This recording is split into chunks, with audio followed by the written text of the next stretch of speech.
Hello everyone, welcome to the Living Library, and today we are reading Tree in the Trail, and that is by Holling Holling. And I'm going to show you the picture. Now, do we see any clues? Tree in the trail. Wow, do you see the landscaping? And what is that in the tree? All right, Tree in the Trail.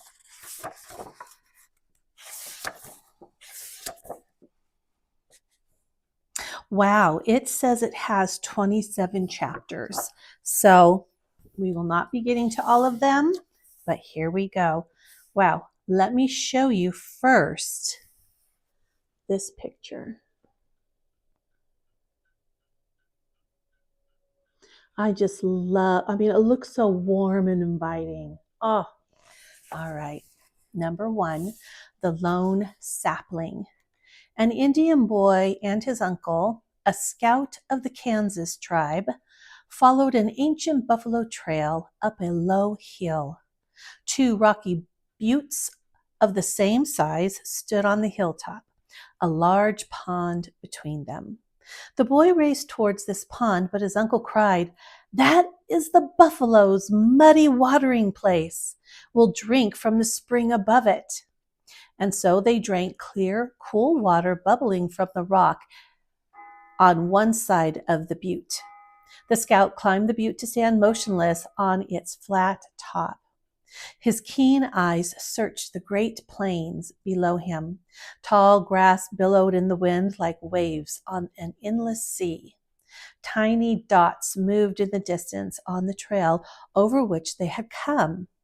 The boy explored the shore of the pond, and among scattered rocks stood a single cottonwood sapling no taller than himself. "Ho, young tree!" he cried. "For days I have seen none of your tribe. How did you come to be the only tree on this empty plain?" Just then a breeze swept up the slope and rustled the sapling's leaves. "Ah," cried the boy, "you talk and I know what you say. Once you were a tiny seed, a papoose wrapped in white down. Your cradle board swung from a twig. Then a strong summer wind came by. He lifted you from your mother's arms and brought you here. You see," laughed the boy, "I understand tree talk. And I think he was a wise wind. He planted your seed in this mud among sharp-edged rock where buffalo do not like to walk. But soon they will reach over the rock to scratch themselves against your branches. I'll make a stockade to protect you."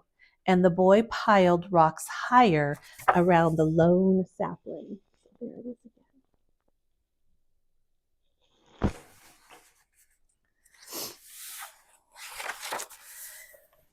Chapter 2, The People Who Walked.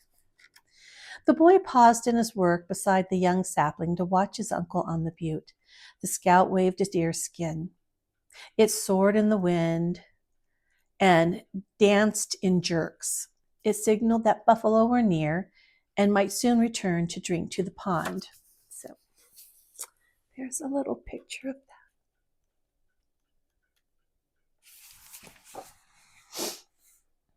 A band of Kansas hunters saw the signal and walked towards the hill. But they were so far away that the boy saw only thin dots moving along the ancient trail. For another hour, he piled stones around the young tree, chanting, "Ha! I am making you an island of sharp rocks. Here you will be safe from the heavy hoofs when we hunt the buffalo." Buffalo hunting on open plains was difficult for these Kansas Indians. When a few beasts in a herd were killed, the rest often stampeded for many miles without stopping. The Indians could not run after them, and as yet they had no horses. So hunts were planned to get a great many buffalo all at once. The hill of the Twin Buttes was known as the perfect place for such a hunting ground. The boy paused again in his work. Now he could tell which dots on the trail were children and which were dogs. Each dog hauled a travois, Travois, a travois, poles spread out like the letter A. The wide ends dragging. Okay. These thirsty animals dashed forward when they could smell the pond water. The boy laughed to see bundles and lazy youngsters rolling off the racing, bouncing travois.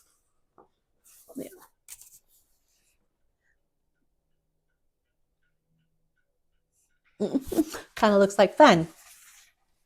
Women soon pitched buffalo high teepees near the pond, and children gathered buffalo chips, sun-dried droppings of green waste grass, to fuel for fires on the plains. A girl approached the young tree with a stone axe.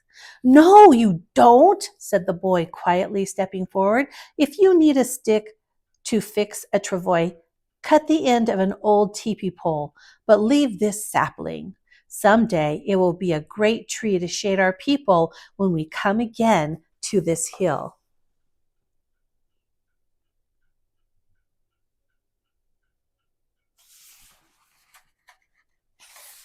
Chapter 3, Arrows and Spears. "Ho!" cried the scout from the butte top one morning. "Far off, buffalo coming." At this news, the Indian camp went wild. Children caught dogs and rolled bundles. Men dashed fires with water. Women flew at the teepees, which tumbled down like flapping birds. Everything seemed to be confusion. But in 10 minutes, women, children, dogs, they streaked down the east slope with all their possessions and vanished into a gully. Nothing remained of the camp but scattered ashes. 50 men and some boys hugged the buttes so closely and lay so flat in the grass that only a flying hawk could see them. The thirsty buffalo had seen nothing. They trotted up the west side of the hill, unable to scent danger against the wind. The sharp rocks fencing the young sapling split the herd, which rushed past to splash knee-deep in water. Pond and hilltop were hidden under a moving brown blanket of beasts, all but the island of rocks where the little cottonwood tree stood bravely. Arrows rained down suddenly from the butte top, hissed upwards from the grassy slopes.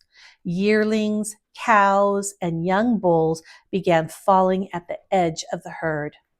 Those at the center did not know what was happening. They struggled with one another for a place to drink. At last, shower of arrows killed many of those in the pond. This alarmed the whole herd, and the animals wheeled and ran madly.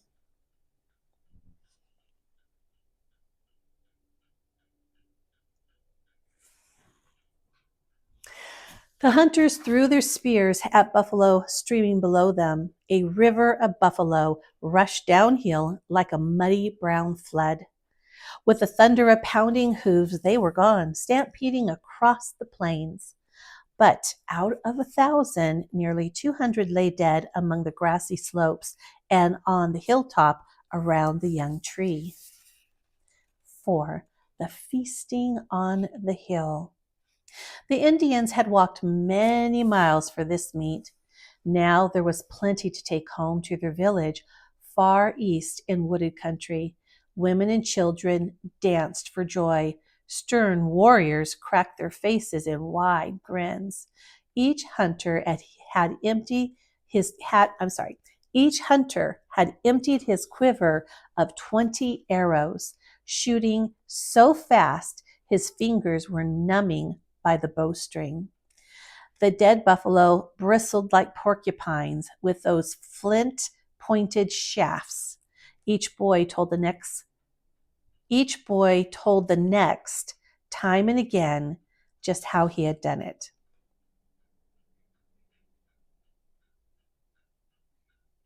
I was just looking at the pictures.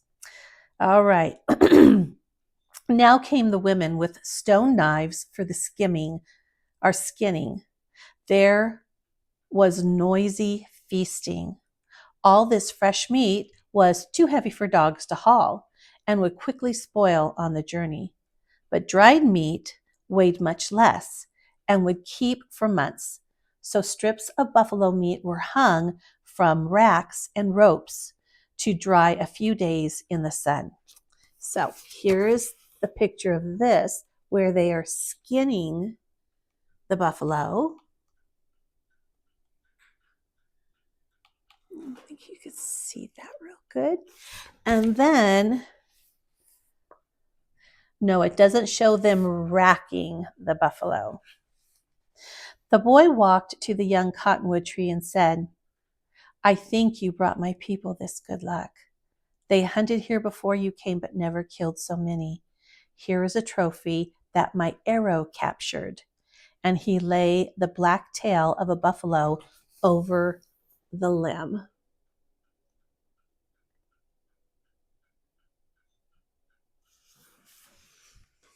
When the Indians started homeward, all extra travois were loaded.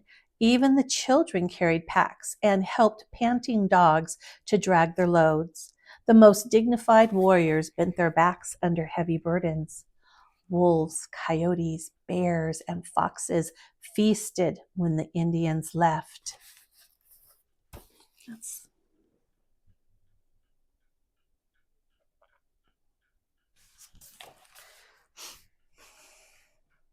By day, the sky was black with vultures wheeling and dropping down. Crows and ravens squabbled over scraps. Magpies pecked at the buffalo tail until it fell from the tree. Birds and animals left only bones to bleach in the sun. And soon other buffalo came to the pond, not knowing or caring what had happened on the hill of the young cottonwood tree. Chapter 5. A new animal on the plains. Oh. The cottonwood grew rapidly in its wet earth, but Buffalo Bill fought near it, knocking down the boys' stockade. They ripped off its leaves, broke its branches, and twisted its trunk. When the boy saw it again, he gasped. My rocks did save your life, but could not keep you from being crippled. How you have changed in 3 summers. Now you look like a person. Yes, you are like a young girl bending forward, sign talking. One bent arm said, come to me, and the other said, now go that way towards the setting sun and take me with you. But how could I carry a tree away from here? You must stay upon this hill. The tree was changing, and so was life on the Great Plains.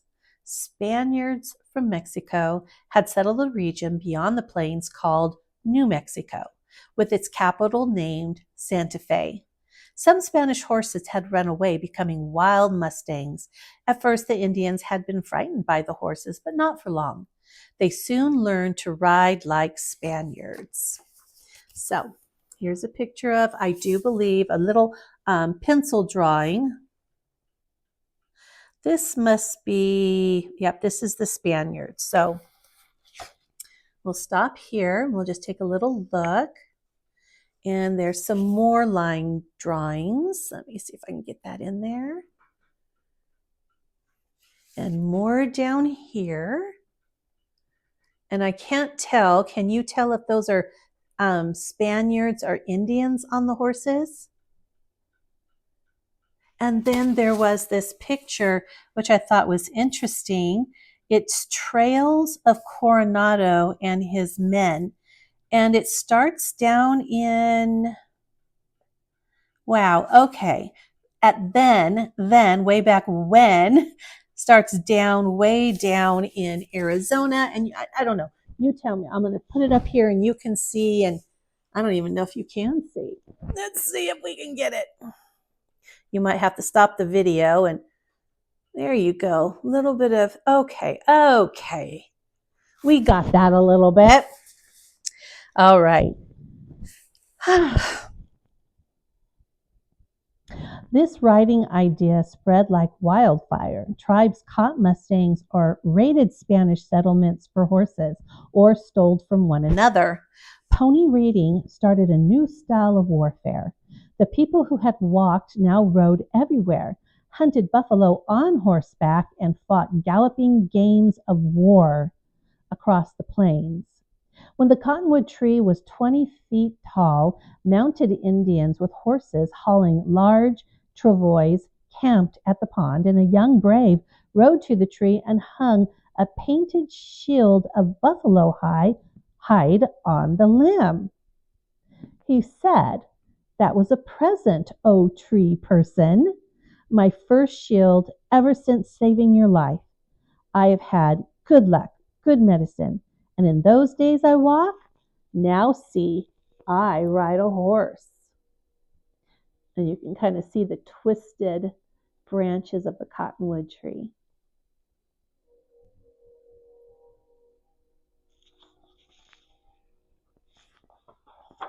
Ooh. Sixth, the bearer of messages. One day, a Sioux chief yanked the shield from its limb. "Bah! Some dog of the Kansas thinks he owns this plain," he grunted, hanging it on the lower trunk. "But the tree," said another warrior, "it looks like a witch. Perhaps it's a magic tree." At this, the leader snorted. "Then let it tell the Kansas what Dakota Raiders think of them." And 10 pointed arrows pinned the rawhide disc to the trunk as the laughing war party galloped past and away. So here is what the tree is looking like. But, well, I shouldn't say that yet. Look at that. Who's writing that? We're not there yet in history, are we? So this is what, those are Dakota Indians, and they are galloping away after they have pinned with arrows a lowered shield from the Kansas young man warrior. All right. Winter winds tore the feathers from the shaft, and rain washed the paint off the shield. Then a Spanish priest came riding alone to the hill. His eyes were filled with a strange light when he saw the tree. Next morning he wrote in ink on a stained hide. He wrote, August 18th, 1623. One padre camped here beneath this tree in the shape of a sorrowing Madonna. From New Mexico's settlements, he came eastward to comfort the heathen.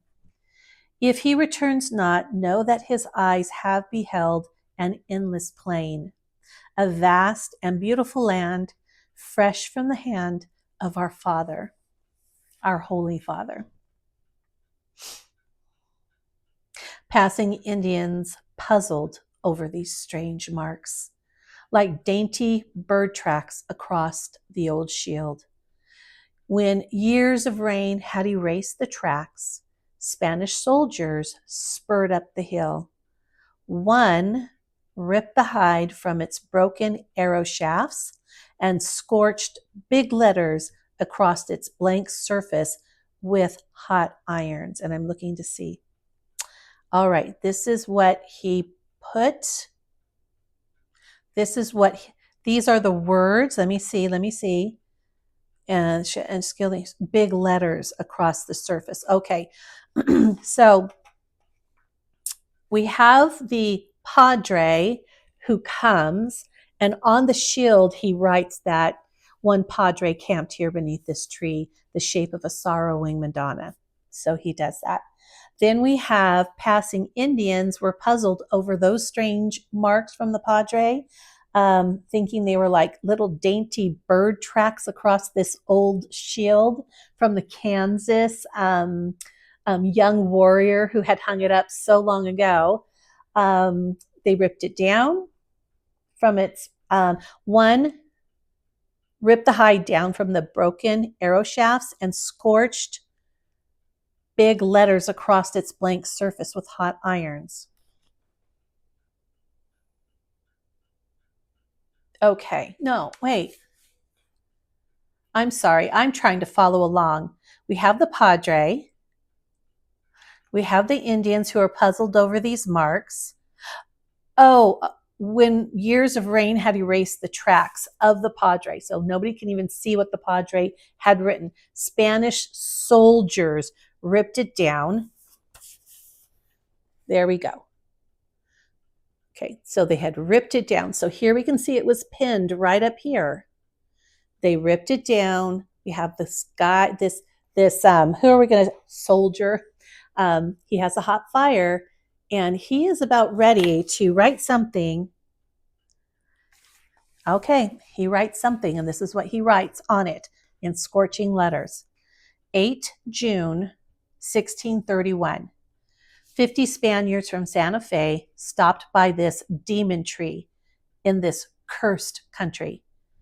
For horse stealing from our villages, 97 Indians were killed. May all red devils tremble. Long live the sword. Wow. With a broken dagger blade driven deep, he pinned the shield again to the trunk. Bitter winds tore it loose.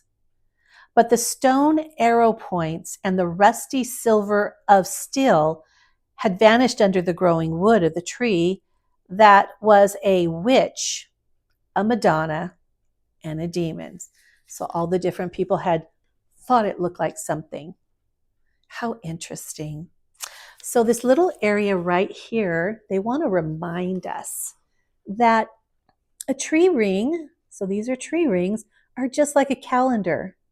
And I love how the author had shown where this particular tree was showing Jamestown, Virginia, then Santa Fe, New Mexico. The cottonwood tree starts to grow where the fighting of the buffalo happened, and on that we had talked about already.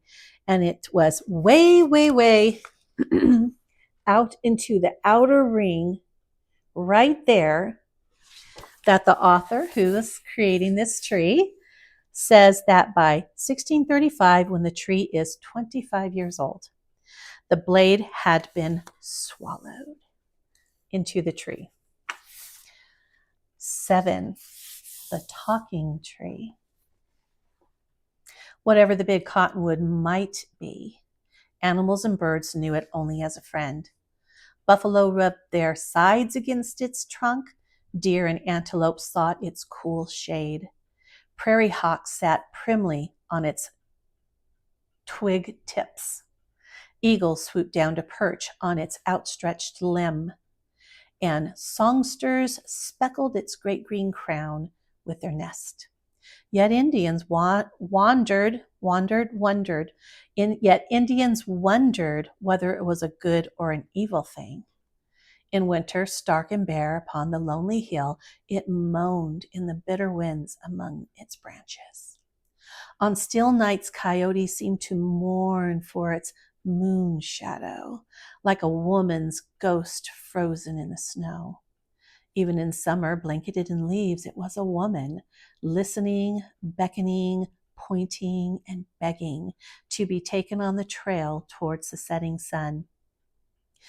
With every breeze it begged, chattering in its leaves. Was it not a talking tree, a medicine tree, who knew and repeated any secret?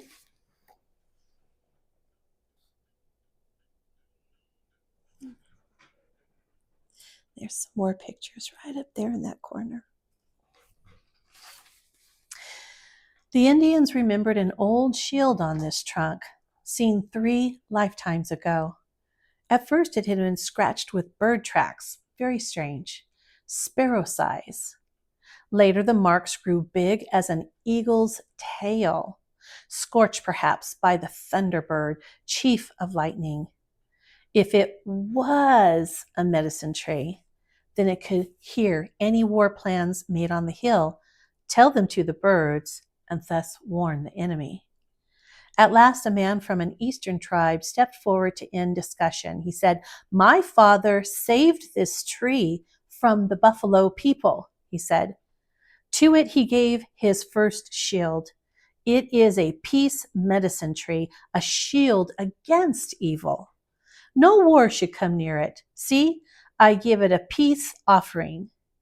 and he tied a feathered pipe to a drooping branch. Thus, across the plains, the hill of the talking tree became known as an island of peace set in the sea of war. Chapter 8, The Thunderbird Speaks. The talking tree was considered only a foolish myth by the Comanches, a northern tribe now roaming the Great Plains. Hard riders, hard fighters, they raided even New Mexican ranches whenever they wished. A Comanche war party surprised two Pawnee braves, chasing them eastward day after day. The Pawnees reached the Hill of Peace in a driving rain, pausing under the cottonwood to make the sign of Medicine Tree. Their enemy, coming within bowshot, only screamed their scorn and lashed their ponies faster. The Comanches had arrows with points of Spanish iron. They yanked their bows from waterproof coverings and began shooting at full gallop. Iron-tipped shafts tore through the rain and rattled, quivering, into the cottonwood trunk above the Pawnees. Then it was true that Comanches had no respect for this sacred tree. The Pawnees kicked their tired ponies' ribs, speeding away. When they looked back, the pursuers had topped the hill, were under the tree, still racing, but at that instant, the world went blank in a flash of blinding white light. When the Pawnees could look again, they saw only dark forms scattered between the buttes. Nothing moved on the hill but the mists of rain and wisps of smoke from the tree. They dragged the bodies of their enemy far from the hill. Rain put out the fire that the lightning bolt had kindled. The tree was unharmed except for a jagged scar down the trunk like the mark of a giant claw. So this is the scene. You can see the Pawnees right up there. And here comes the Comanches. And here is the lightning.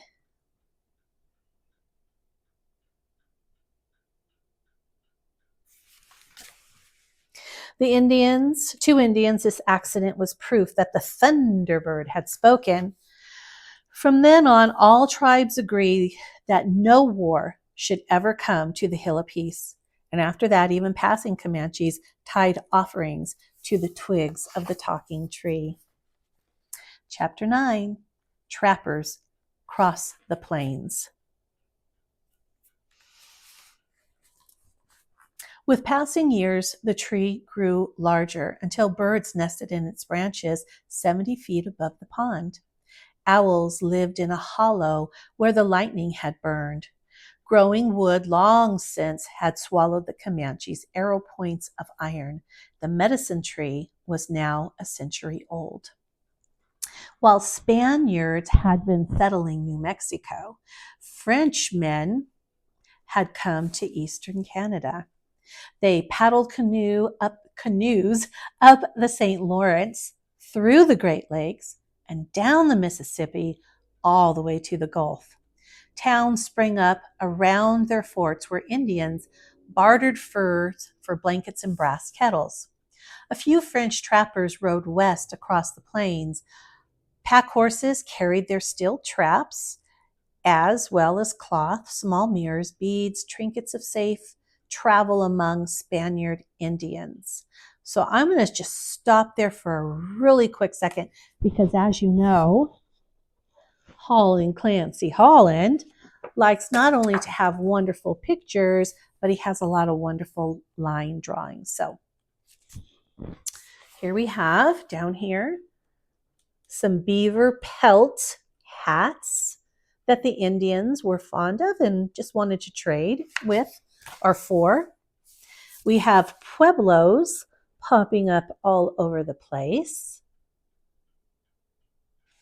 A lot of that in New Mexico.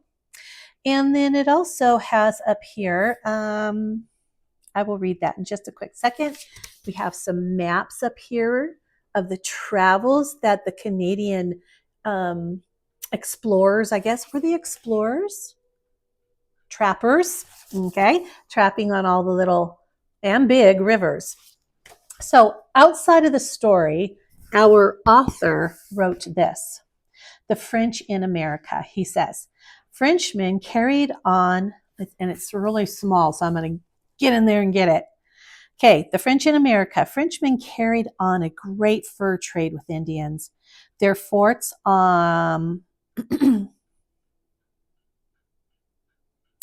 their forts, on main canoe portages between water routes held Canada, the Great Lakes and Mississippi Valley for France.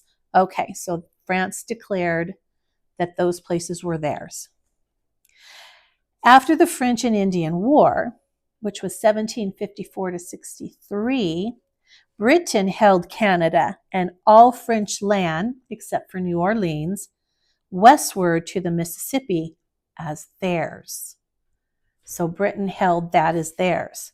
We are talking about United States of America right now. I think we all understand what this book is in that area, right? The Great Plains in Kansas, New Mexico, Arizona. But at times, not America, but the United States didn't own all of what is now the United States. So Britain held Canada and all French land except for New Orleans westward to the Mississippi.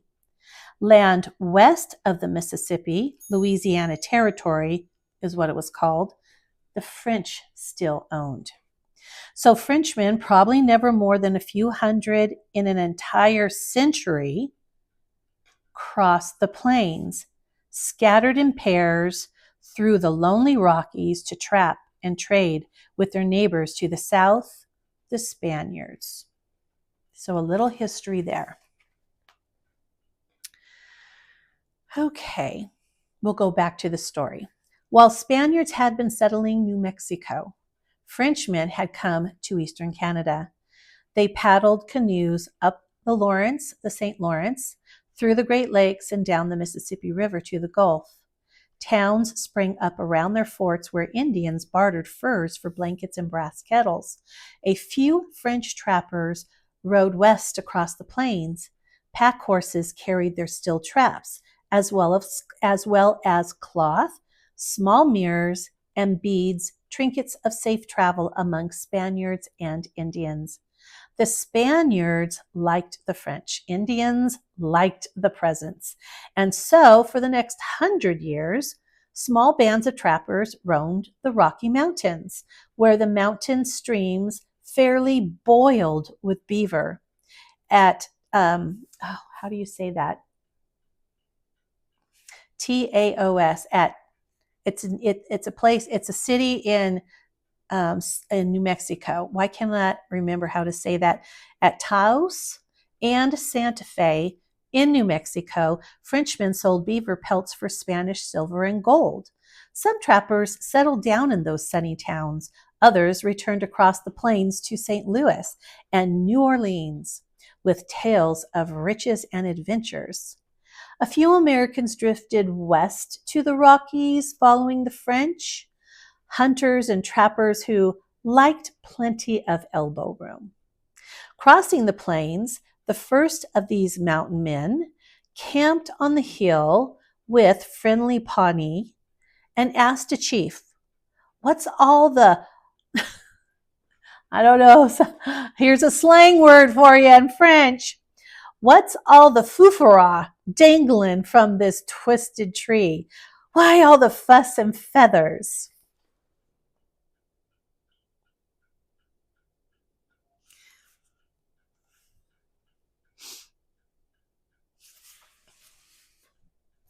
And thus from St. Louis to Santa Fe, mountain men retold the tale under the cottonwood.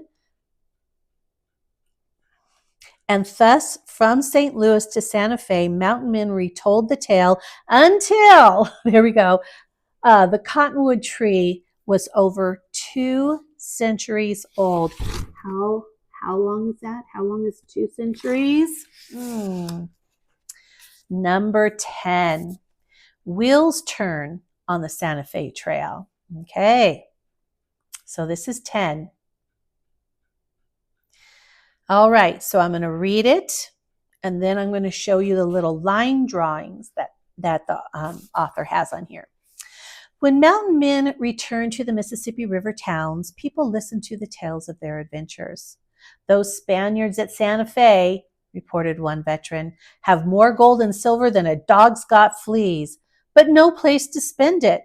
All their fancy store things come clear from old Mexico, over mountain trails bad enough to break a snake's back. The goods get busted, arrive months late, and cost 10 times their worth. Still talking, still near it. For 100 years, off and on, Frenchmen have peddled doodads to New Mexico for plenty of profit. No big mountains bar their way across the plains, but they use only pack horses. Now, wagons could roll west to Santa Fe like buckshot across the cabin floor. Americans could sell wagon loads of goods cheaper than Spanish merchants from Mexico and still get plenty rich. So such talk set men to thinking. Soon steamboats with New England cargoes plowed the Mississippi to St. Louis, and later they chugged farther west up the Mississippi River, unloading along the shores. Storehouses sprang up to shelter the goods. Towns sprang up around the storehouses. Then covered wagons packed with these cargoes rolled westward on the trail to Santa Fe. When the first wagons neared the tree in the trail, an Indian boy called from the butte, "Father, I see great white animals coming."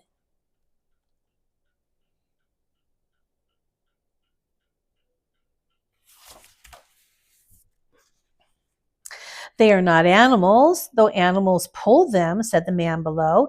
"They are huge cloth-covered boxes, and they roll along spinning shields. In a dream vision, I saw others like them stopping on this hill. When they went away, a strange thing happened. The medicine tree was leading them along the ancient buffalo trail." All right, so I'm going to first show you this line drawing, which is kind of, if you can read it, it just shows you how the covered wagons are kind of rolling out. We also have a picture right here, if you want to stop the video and kind of study it. I think it is of, oh, I see just where Santa Fe is, and maybe where they're trying to kind of rumble along. But right there, I'm going to read that to you, which is America Buys Some Land. So we're going to read that off the story topic. So after the French and Indian War, which was 1754 to 63, the American colonies separated from England. Revolutionary War from 1775 to 83. Meanwhile, the territory of Louisiana west of the Mississippi was driven by French treaty to Spain and later taken back again. In 1803, the United States bought Louisiana from Napoleon, Emperor of France. This doubled the size of America, which soon reached from the Atlantic to the Pacific. Thus, the Santa Fe Trail, we've all heard of that, was to run across America plains, but the end of it and Santa Fe itself still belonged to the King of Spain. Okay, very technical stuff, right? All right, 11, Jed and Buck. Buck Smith, son of a mountain man, had grown up in Missouri forests. From his dead father, he inherited Old Martha, a Kentucky flintlock rifle, a sound knowledge of woodcraft, and many tales of the plains and mountains. Jed Simpson from the Ohio farm was not a woodman like Buck, but he could build almost anything in wood or iron and knew more about horses, oxen, and wagons than most men. These two young fellows had joined a caravan for their first and almost their last trip on the Santa Fe Trail.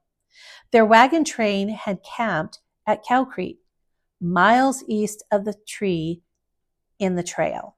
Fresh meat was needed, so 20 hunters, Jed and Buck included, rode towards a huge buffalo herd.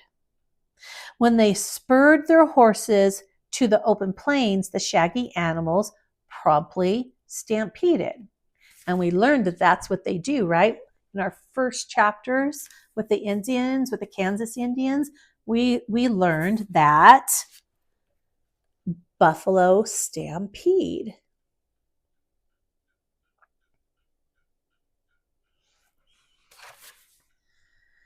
In the confusion, Jed Simpson found himself alone and surrounded by 10,000 madly running beasts. His pony galloped aside a fat buffalo. Jed's rifle dropped it beneath thundering hooves. While Jed was reloading at breakneck speed, a thong broke and his powder horn was lost. His shooting was over.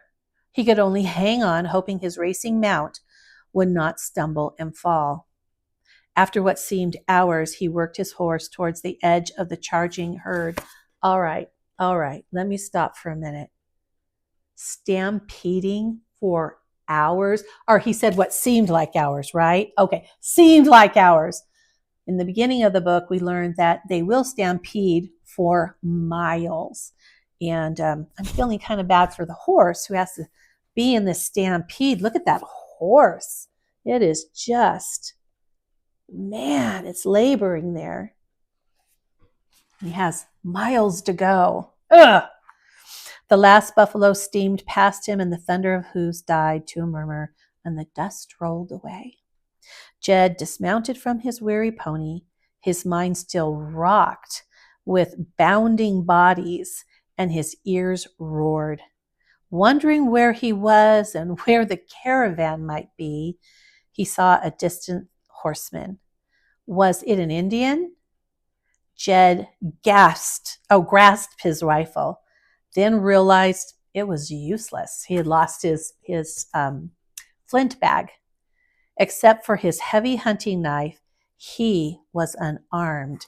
So here's the picture of old Martha.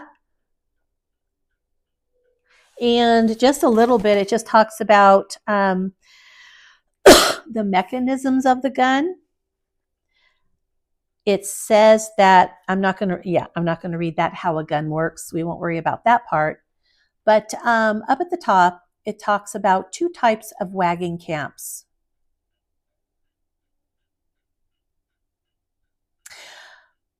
The circle stockade made a fort and a corral. Men cooked, slept, and played games inside the big circle after the daily 15 miles. Wagons traveled 4 abreast, with travel animals hauling each. 40 wagons used about 500 plus 800 to spare. Wow, that's a lot of animals they had to take with them. Such trains, such wagon camps and trains of people, I guess. Such trains had 100 men with 300 riding horses. The camps were busy places. And so they just kind of show you how they would circle the wagons. And these little things right here that you can't read are gates. All right.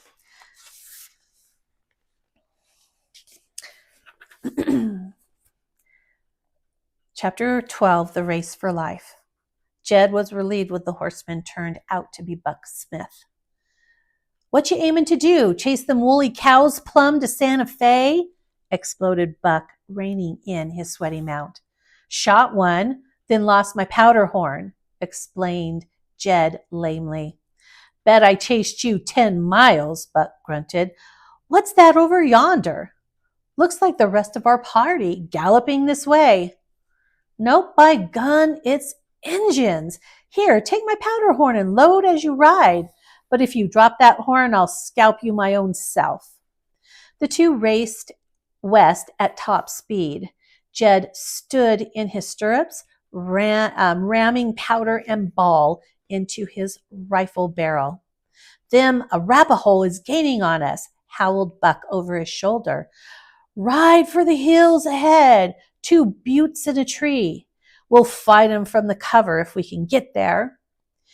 In 5 more minutes, the two reached the foot of the hill. The Indians lashed their horses. They made frantic effort to come within bowshot, but their arrows zipped to earth short of their mark. "Made it," gasped Buck, leaping from his saddle. "Skin yourself off that nag and up that rock pile. I'll take the other. Lie flat on the turtle on top of that butte. Lie as flat as a turtle on top of that butte and aim true when you shoot." "But the Injuns," yelled Jed. "They've stopped. Look at 'em." "What?" cried Buck. "Well, I'm a buzzard's uncle if they ain't laughing and waving goodbye, like we've planned a game and had reached a goal or something.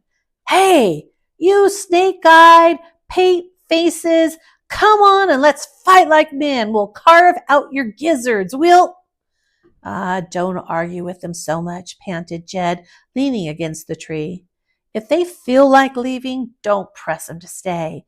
And for myself, I'm mighty happy with just the 2 of us here." Okay, so they're galloping to here. And on this other side, the bow case stretched bow and string. The quiver opening was often lined with fur. This kept the feather shafts from slipping out and prevented noise rattling. So that is what the Indians quiver with arrows as they carry it. And then in this book, we won't spend too much time, but I'll just show you the pictures. It's very interesting. If you're interested in that kind of thing, it just shows all the different arrowhead types and how an arrow might look. Because on the previous page, we saw how the gun looked and how it was loaded. All right. We are going to read our last chapter for this session, for this book. Next time that we come to this book, we will read the rest of it. In my playlist, look under chapter books, and you will see Tree in the Trail #1. And next time, it'll be Tree in the Trail #2. So you'll know that that's the concluding one. Excuse me, still getting over my cold. So this is chapter 13, Post Office Tree. The Indians rode out of sight, leaving 2 puzzled youths behind. And that is them, 2 puzzled youths. "Look," cried Jeb, "feathers and ribbons dangling up there. I swan, this old tree's waving its arms ready to speak a piece." Buck squinted up, down, and all about. A pond, 2 buttes, a tree like an old squaw, he muttered slowly. "Yep, this is her. Jed, you ever hear of the talking tree?" Of course not. "Well, Injuns told my pa, a mountain man, what they wouldn't tell other whites. This here's a medicine tree." And Buck talked while the sun sank and stars shimmered like tiny candle flames among the matted twigs. Next afternoon, the wagons came rolling like white-sailed ships on a grassy sea and camped around the pond. The others were surprised to find the 2 young men. That morning, painted warriors had attacked the train at Crow Creek. But the circle of wagons, with all livestock safe inside, was too strong a stockade, and they were well hidden away. When the 2 told their stories, the caravan captain was surprised. "Never did know why Injuns hung doodads on these limbs," he said, "nor why they never ambushed us here from the rocks. Us wagon men nowadays know your medicine tree as plain old post office. That's what we call this tree. This hollow where lightning burned once. is where we post letters for anybody going in the right direction to carry to civilization. That evening, Jed and Buck watched firelight flicker up the tree. Think of it, said Jed softly, staring upward. We've been saved by this old cottonwood. I'll never forget that long as I live. Well, don't feel too solemn about it, yawned Buck from his blankets. Plenty men have died on trees afore now and under 'em. It's only fair for some trees to do something good for somebody else for a change. Okay, and there it is at nighttime. And you can still see there's little doodads up in that tree. That's a pretty picture. All right, this is where we're going to end it. And next time, remember, Tree in the Trail number 2, and we will finish the story of what happens to the tree. We'll see you next time.